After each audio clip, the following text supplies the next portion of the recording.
this chapter, we will be introducing the concept of integration.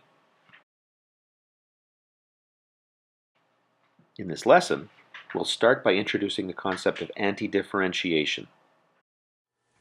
All right, hi everybody.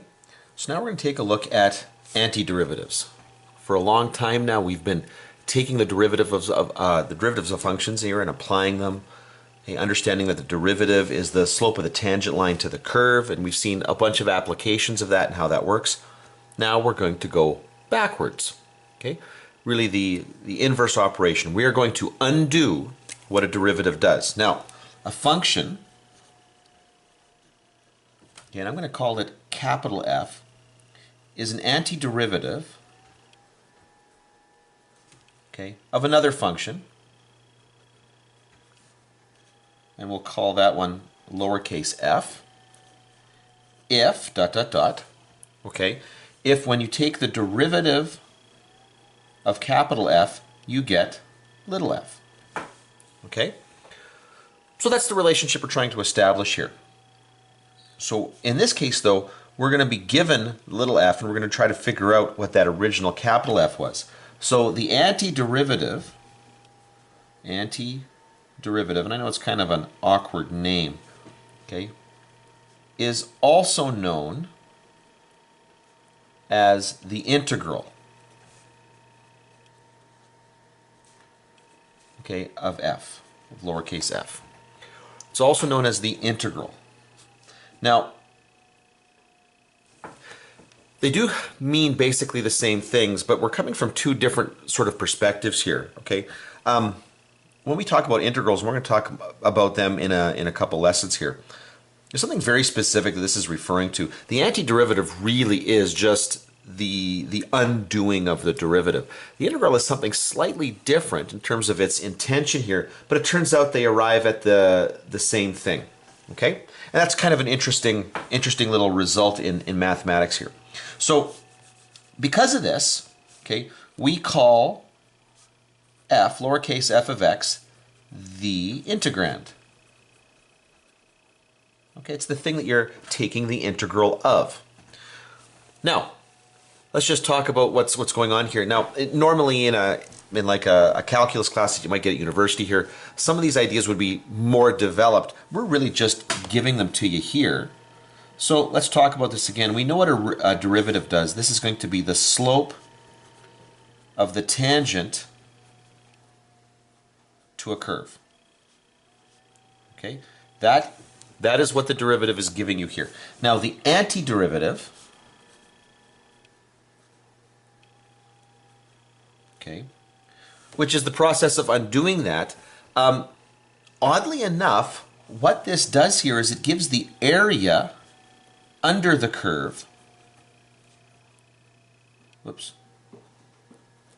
Oh, gee, that kind of looks horrible here. But it's the area under the curve between 2 points. Now, probably going to have to explain that a little bit further here. That's not likely going to be really abundantly clear. And we will get to that in just a moment here. But the thing that you want to catch here is that the derivative is a slope, and an antiderivative, or an integral more specifically, is going to give us an area. Now, this is the exact opposite, okay? We find antiderivatives by following the rules of differentiation in reverse. Now, I should state at this point here that not all rules. This isn't going to work universally.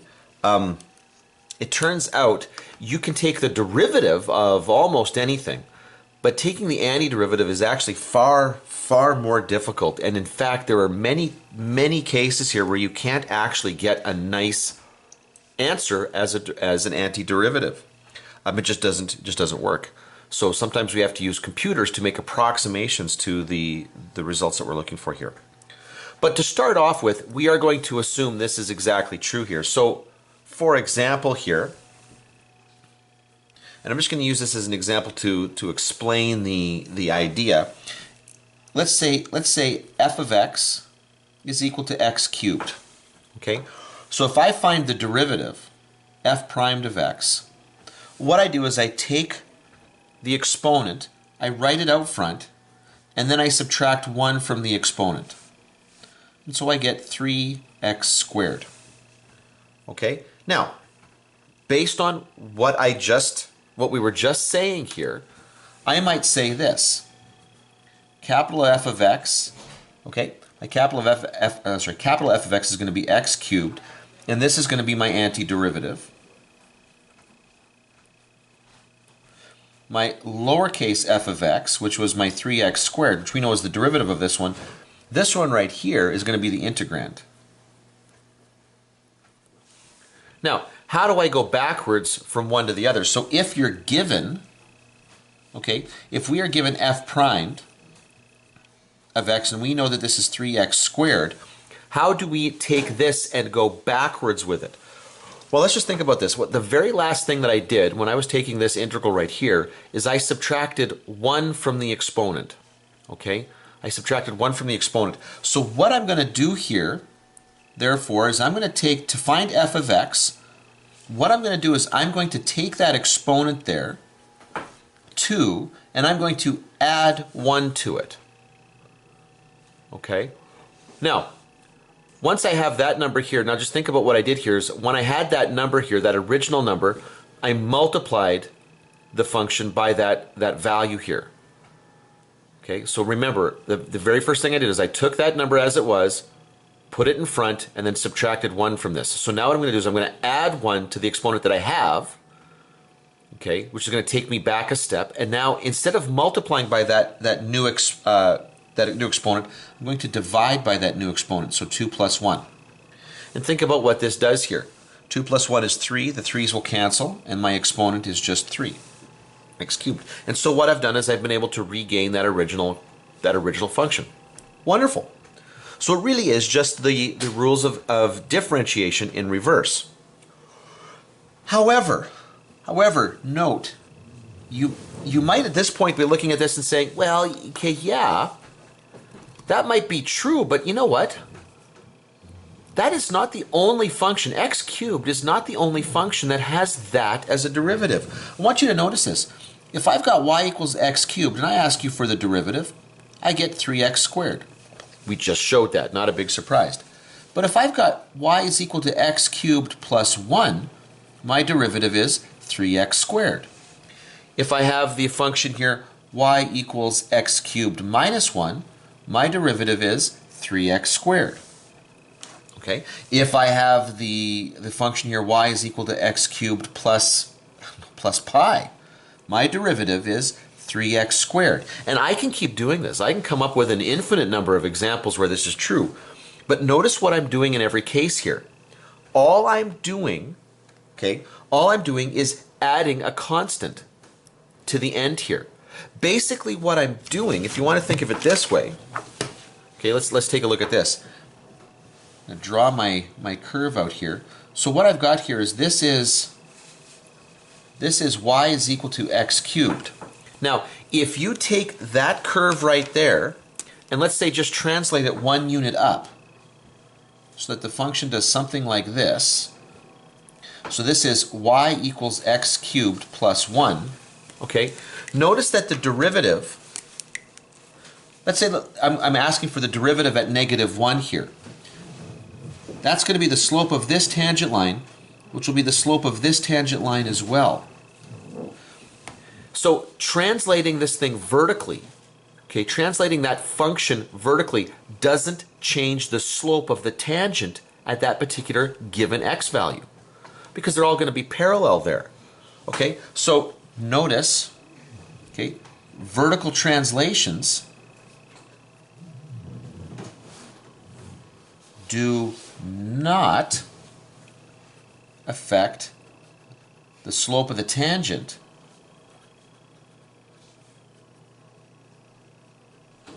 And so because they don't affect the slope of the tangent, that means they will all have the same derivatives.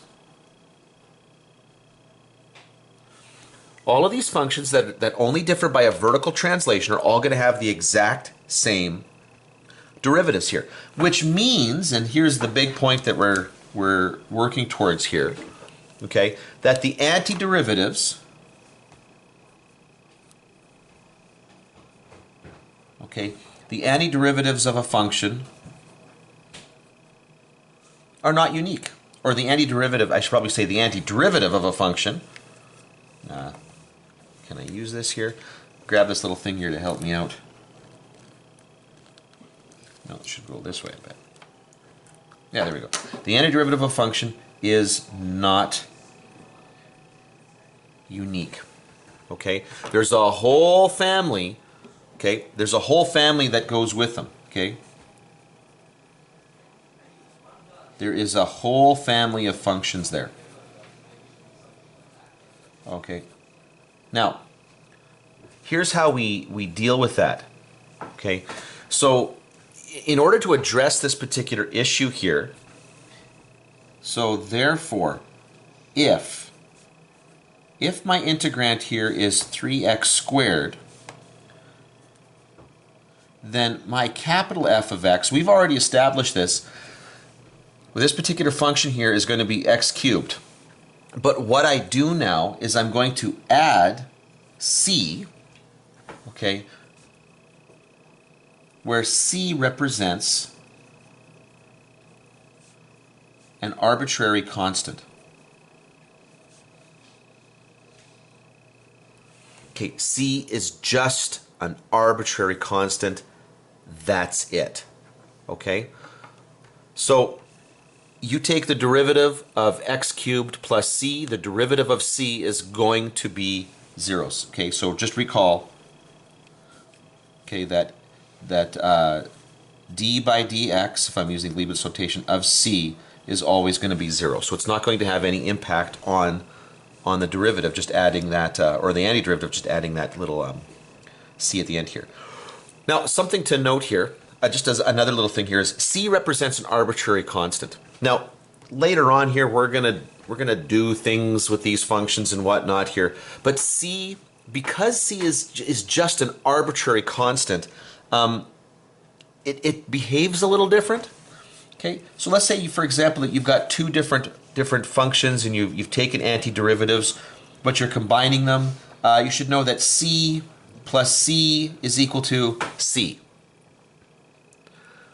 Now, before you think I'm going nuts here, because you're thinking, well, wait a minute, whoa, time out.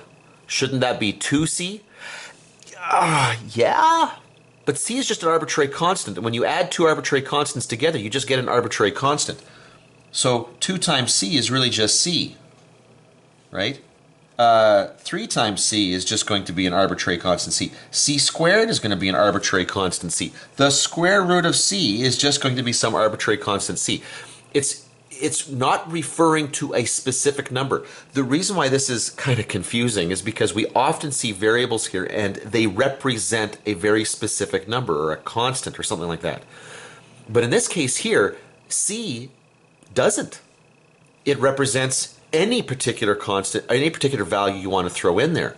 And so if you double it, all that means is that the doubling of it is now another arbitrary constant.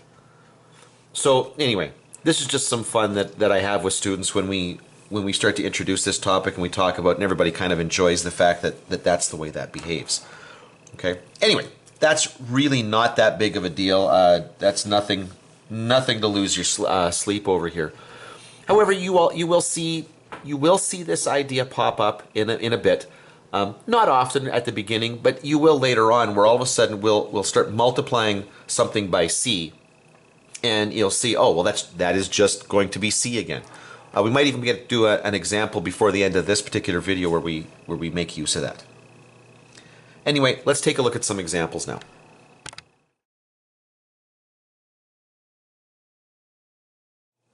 Okay, so let's just go through and find the antiderivatives of each of the following here. So let's say our first one here is y is equal to, and let's just follow our same pattern as before. Let's say that this time now it's y is equal to x cubed. Okay, now before this was my antiderivative. Now this is, I'm going to say that this is my integrand. So what I'm going to do now, the the antiderivative of this, and actually it might be easier at this point to see it like this. I'll do it like this. Y primed is equal to this. So y is going to equal, well, what? What do I do? Well, again, I focus my attention on the exponent, and what I'm going to do is I'm going to increase that exponent by 1, and then I'm going to divide by that new exponent. That's the order that I do it in. Increase the exponent by 1, and then divide by that new exponent. So I'm going to get x to the 4th over 4. And actually that makes a lot of sense, because if I was to take the derivative of this now, I would bring down the 4, the 4's would cancel, and I would go right back to my original expression. Awesome. However, if a student presented this to me, I would dock them. And the reason I'm docking them is because this is a very, very specific antiderivative, and there's no reason for me to assume that it's going to look like this. There has to be this arbitrary constant added at the end here. If you don't include the plus c, as a teacher, I would dock you. Okay? Let's try another one here. Let's say that we had something really simple here. Let's say that y primed was equal to, let's say, 6. Okay? Y primed is equal to 6. Well, I don't see the function of x there. For some people, this is quite confusing. But actually, it is there. It is there. If you're not seeing it, it's because it's x to the 0 that's right now there. And I want you to think about that. X to the 0 is just going to be a 1. Okay? So what I'm going to do is I'm going to increase the exponent by 1, 0 plus 1, and then divide by 0 plus 1. Now, that is going to end up being 6 x to the 1 divided by 1. Okay, well, that's perfect. It's exactly what happens here. And when you take the derivative of that, I want you to think about what happens. The x just disappears and you're left with a 6. Except I would dock you if this is what you gave me here, because you need to include that plus c. Okay, and I'm a bear about that. I insist on that. Okay, if you forget that, then you lose some marks there. That arbitrary constant is really, really important for this branch of mathematics. Wait, let's keep going. Okay, let's just keep going here. Let's take a look at this next one here. Let's say that y primed is equal to 6x. And now sometimes questions like this, because they're simpler, in many ways this will throw people off a little bit here. You just apply the same rules that we've looked at before. What's the exponent on the x if it's not written? Well, it's 1. So if I want to take the antiderivative here, what I got to do is I've got to increase that exponent by 1. Okay, and then I'm going to divide by the new exponent. Now remember, I haven't done anything to the coefficient yet. So we're going to get 6x squared over 2.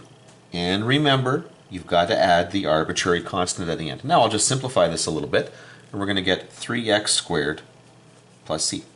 And that's our original function. And again, you can always check it by just taking the derivative and making sure that you get back up to that original question there. Okay, let's take a look at another one here. Let's say that the expression was this. Let's say that y primed was equal to 4 multiplied by x plus 1 cubed. Now, you might at this point be tempted to expand that cube. And there would be nothing wrong with that, by the way. When you get these into little individual terms, the individual terms are going to be very straightforward to take the derivative of. So that's not an issue here. But one of the things you can do at this point is you can kind of take a guess at it. Okay? And actually, I find that this is kind of the way I tend to do a lot of these things. You're just going to take a quick guess at it. So I know that my pattern thus far has been to increase the exponent by 1. So I'm going to change that 3 to a 4, and then I'm going to divide by the new exponent. Okay. Now, then I'm going to add the plus c there. And I'm going to cancel the 4's here. Now, I'm not 100% sure that that is the correct answer because of this power here. And the base is a binomial, so there's more to the base than just a variable there. And I know that when I take the derivative, I got to use the chain rule. So let's just take a quick look at this. If I take the derivative, do I go back to my original? So bring down the 4, subtract 1 to get 3. But the derivative of what's inside there, the x plus 1, is just going to be 1. So yeah, actually it turns out I do go right back up to the original there. Not a problem. But what would happen if you didn't? So what if y primed was equal to 2x plus 3 squared? Well, I'm going to I'm going to apply the exact same kind of thinking here. So I'm going to take a look. I'm going to assume that what I have to do here is take that that base there. I'm going to increase the exponent by 1 to 3, and I'm going to divide by the new exponent, and I'm going to add my c to it. Now nothing cancels here. There's no coefficient to simplify, so that looks about good here. Now if I were to take the derivative of this though, and let me grab a different color here. If I was to take the derivative of this, okay, I would bring down the 3, and that's good because that's going to cancel that 3 in the denominator, and I would get 2x plus 3 squared. Oh, but I got to multiply by the 2 there. Okay, I got to multiply by the derivative of what's inside that function because of the chain rule. Now the derivative of c is just going to be 0, so it's going to disappear. The 3's will cancel, but I am not left with the exact same function here. I'm actually left with a multiple of 2. So when I take the derivative of this, I get an extra multiple of 2 here. Well, how do I deal with that extra multiple of 2? Well, what I'm going to do here is I'm going to divide by an extra multiple of 2. So now I know that my derivative here, my antiderivative will be 2x plus 3 cubed all over 6 plus c. And this is frequently what we have to do here when we're taking integrals or antiderivatives. You got to guess at what the answer is and then just test it and then adjust your guess. Okay? That is a frequently used tool. Don't downplay the significance of guess and check. Okay? And in fact, the more you do that, the more of an instinct you're going to get for the way these problems work. And I know that maybe sounds a little goofy, but you really will. Let's take a look at this next one here. Y primed is equal to the cosine of x. Okay, now this one is less about increasing the exponent by 1 and dividing by the new exponent. This is more about recognizing the pattern and understanding what I'm doing here. Just think about your trig functions here. What function has a derivative of cosine? It shouldn't take you long to realize, well, that's just going to be the sine of x. That isn't enough on its own. I've got to add the plus c at the end. And there you go. The derivative of sine is cosine, derivative of c is 0. So yeah, the antiderivative of cosine is going to be sine of x plus c. Okay, so just a little note here that yeah, we are applying the rules of differentiation in reverse, but the rule isn't always bring down the exponent, subtract 1. Sometimes there are different rules there, and we're still just going in the opposite direction with them. Whoops. Oh, see, I'm so anxious to do the derivative, or sorry, the antiderivative, I wrote that wrong. Here we go. G. What if the derivative was 3x to the 4th minus 2x cubed plus 12? Now, we've already addressed the different issues here in this particular question. In other questions here, the point of this question is that you're going to do the antiderivative here term by term. Just like you take the derivative term by term, we can take the antiderivative term by term. So when I take a look at 3x to the 4th here, that is all I'm taking the antiderivative of at this moment here. So I take that exponent, increase it by 1, divide by the new exponent, and then I move to the next one. Whoops, negative 2x cubed. I'm going to increase the exponent by 1, divide by the new exponent. 12. Now remember, if I don't see an x there, okay, that's because it's x to the 0. So I'm going to increase the exponent by 1. So this will be 12 x to the 1 divided by 1, which we'll deal with in just a second, but I just want to make sure that the pattern is clear. And then I will add my c for my arbitrary constant. And now my next step is really just going to be to clean this up. So 3x to the 5th over 5 minus x to the 4th, well, 2 over 4. I can simplify that to 1 over 2 plus 12x plus c. Okay? Now, let's flip the page here. Let's take a look at one that maybe isn't immediately obvious. Oh, now I've forgotten. What letter am I on? GH. What if y prime is equal to 1 over x? Now, the temptation might be to write that as x to the negative 1, And then our guess here, and this would be a fair guess based on the pattern that I've established, that I'm going to increase the exponent by 1. So it's going to increase to 0. And I've got no problems with an exponent of 0. I mean, I just did a question where I had to pull out that exponent of 0. But here's where the problem lies here, is that my pattern that I've established for this would tell me to now divide by that new exponent. Well, I'm not even going to get to the plus c portion of this. That's problematic, because that's an undefined result here. So that clearly, or sorry, this clearly is not the antiderivative of that, because that doesn't make any sense here. But I do recognize this as the derivative of something.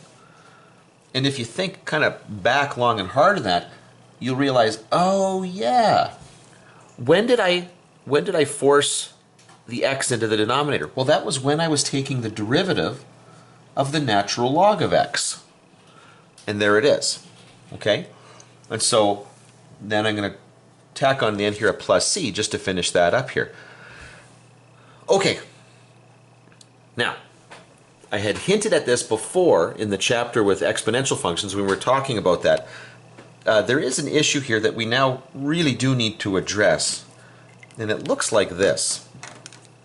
Right now, if I look at my my rational function here, my domain is simply that x can't equal 0. Okay? But here, the domain is a little bit more complicated. Here the derivative is that x is greater than 0. Okay, it's a little bit more limited here. It's only for the positive numbers that natural log is defined. Okay, if we're talking about real numbers here. And that doesn't make a lot of sense. Okay, so if you take the derivative of this function that's only defined when x is greater than 0, then you get a function that's defined for all values. In other words, I'm getting slopes where I don't even have function.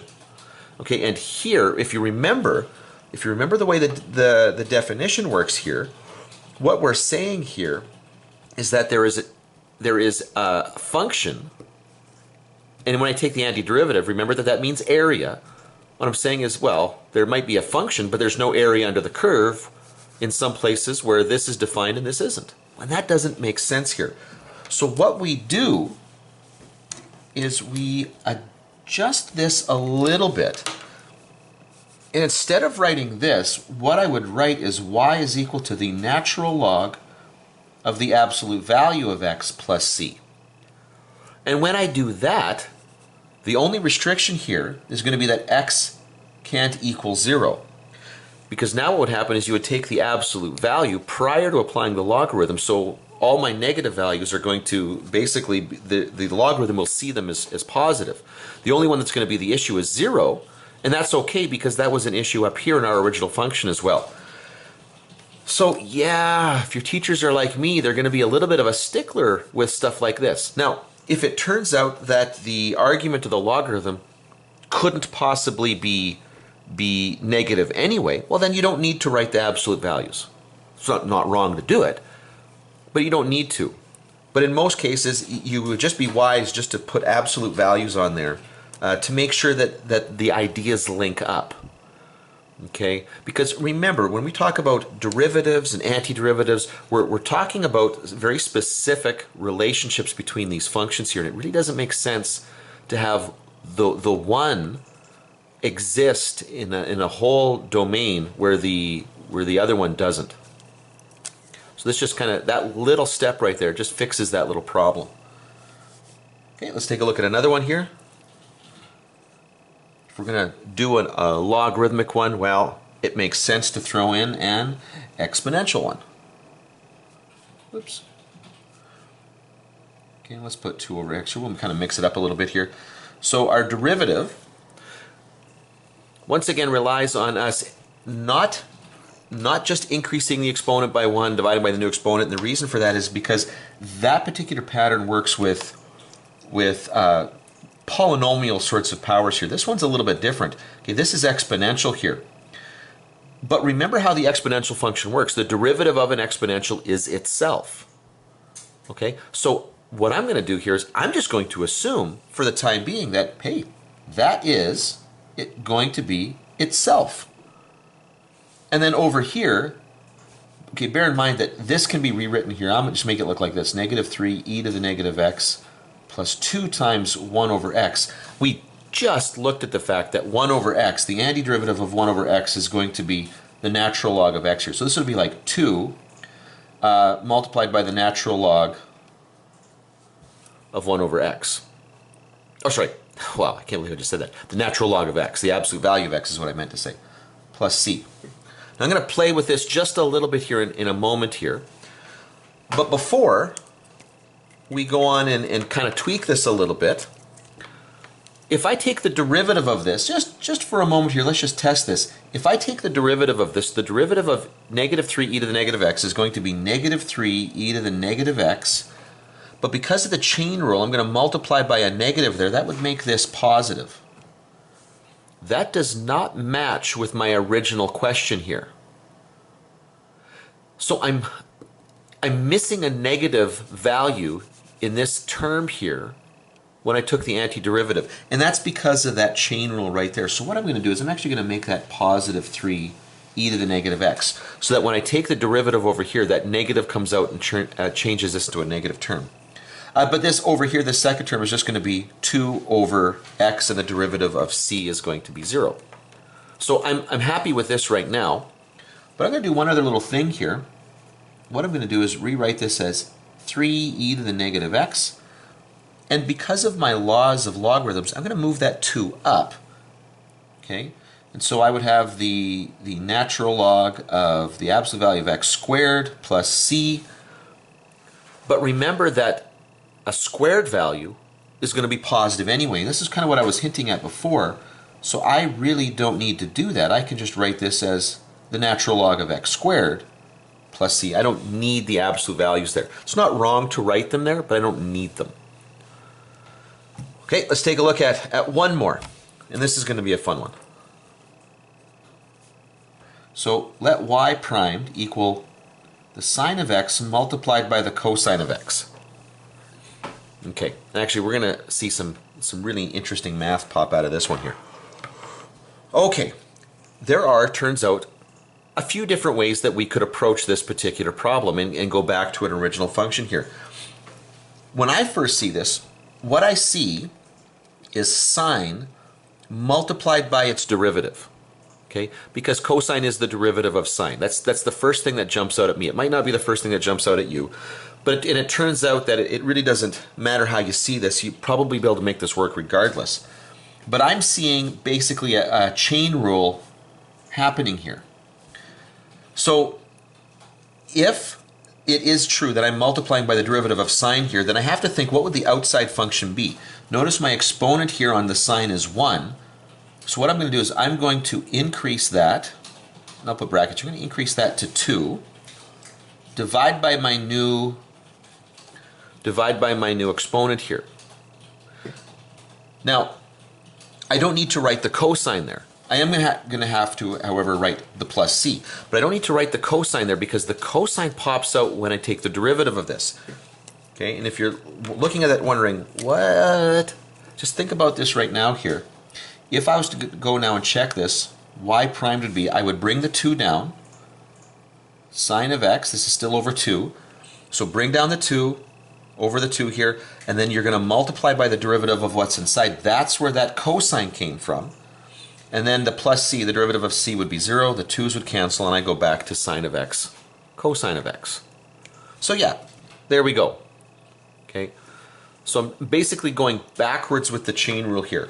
Kind of guess at my answer, make sure that it works here.